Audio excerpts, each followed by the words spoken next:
Se tivesse a oportunidade de orientar um candidato que vai para um debate com Pablo Marçal, o que o senhor falaria?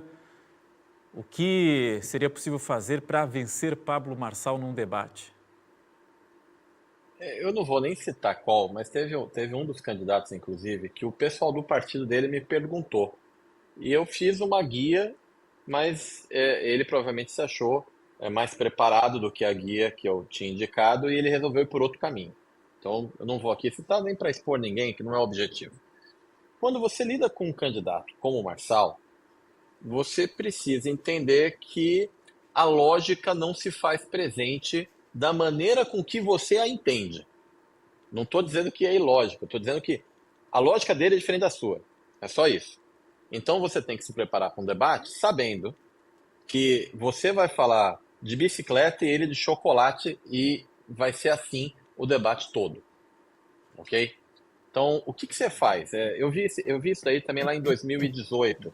2018 eu brinco que eu toquei Titanic, eu toquei violino no Titanic do Alckmin, né? Então, ali em 2018, por exemplo, o William Bonner, super preparado, ele deu todo o palco do mundo para Bolsonaro levantar uma revistinha e chamar aquilo de kit gay. E aquilo ficou.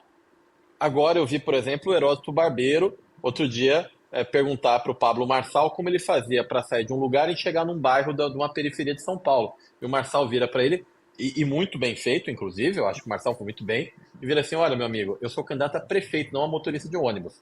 Então, assim, isso mostra que assim, a pergunta foi mal feita. Você não deve, quando você vai enfrentar um candidato como o Marçal, fazer perguntas que deem a oportunidade dele sair na retórica. Essa é a parte. Então, você tentar lacrar em cima de um lacrador é uma briga de quinta série. Não é o mais inteligente que vence. Às vezes é o mais esperto.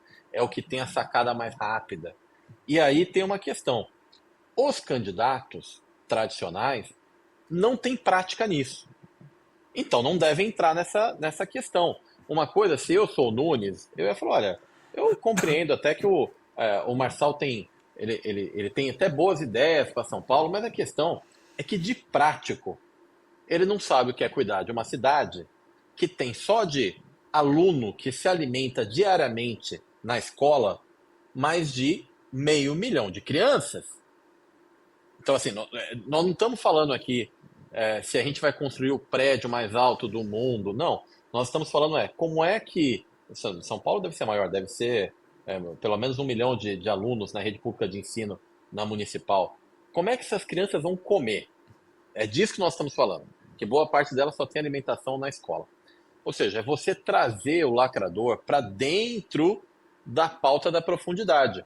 Se você quiser, de fato, dificultar a vida de um lacrador, não há outro caminho a não ser trazer para a profundidade, porque o lacrador ele não tem um grande conhecimento de tudo. Ele tem um conhecimento pequeno de um monte de coisas e muito conhecimento de retórica. Aí cabe você se preparar para um debate adequadamente. Então é você saber, por exemplo, num bloco que você não é o último a falar, você não ataca. E o que eu vi em alguns debates, é, os candidatos, de uma forma pueril, indo para cima do Marçal, sendo que o Marçal teria a última palavra.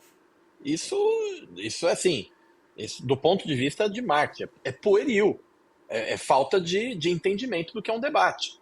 O debate, na verdade, ele é muito mais para você conversar, para você quanto candidato, conversar com o eleitor que está em casa, do que para você responder o seu adversário.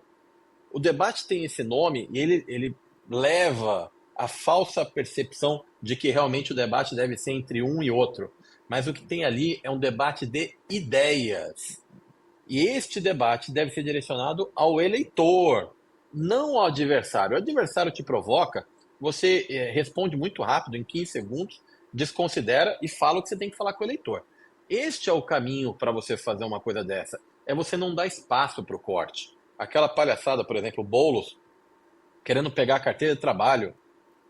Aquilo ali é falta de preparo emocional, sabe?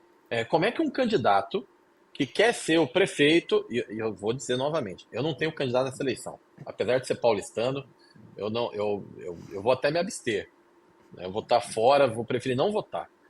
Então, como é que um candidato que tem que lidar com a pressão de ser prefeito de São Paulo cede a uma pressãozinha emocional do Pablo Marçal? Era pro Boulos ter botado o Pablo Marçal no bolso. Ele tá com apoio, ele tem dinheiro para campanha, ele tem tempo de televisão. Aí ele vai pegar a carteira de trabalho do outro, da mão do outro. É muito despreparo. O Datena, um grande apresentador. Como é que o Datena deu entrevista falando que ele não se preparou, ele achava que por ser apresentador, ele não precisaria de um grande preparo para um debate. Olha, se você fosse abrir uma pizzaria na esquina de uma rua, você identificar quais pizzarias tem ao redor, qual que é o preço médio, quanto tem de consumidor, você ia descobrir como é que faz pizza, quem que você tem que contratar. Ou seja, para abrir uma pizzaria você tem que estudar. Agora, para ir bem num debate que vai definir o futuro da maior cidade do país, você não vai estudar? Chega a ser um menosprezo, né, com o processo democrático. Então, o que a gente está vendo?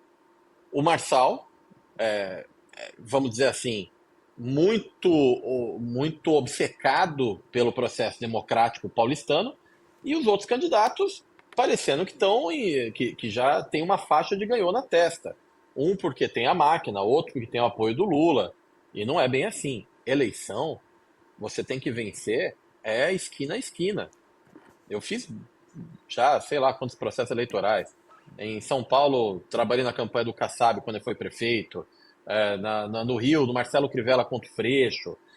Então, assim, a gente muitas vezes ganha uma eleição num debate. Acabei de voltar de Rondônia, meu candidato ao governo, ele venceu a eleição no debate. Você viu o Aécio perder da Dilma num debate. Ou seja, como é que você não se prepara para lidar com um camarada que entende a vida de outro jeito da sua? Comunicação não é o que a gente fala, é o que o outro entende. Essa é uma regra máxima. O professor Fábio, que conhece muito semiótica, sabe.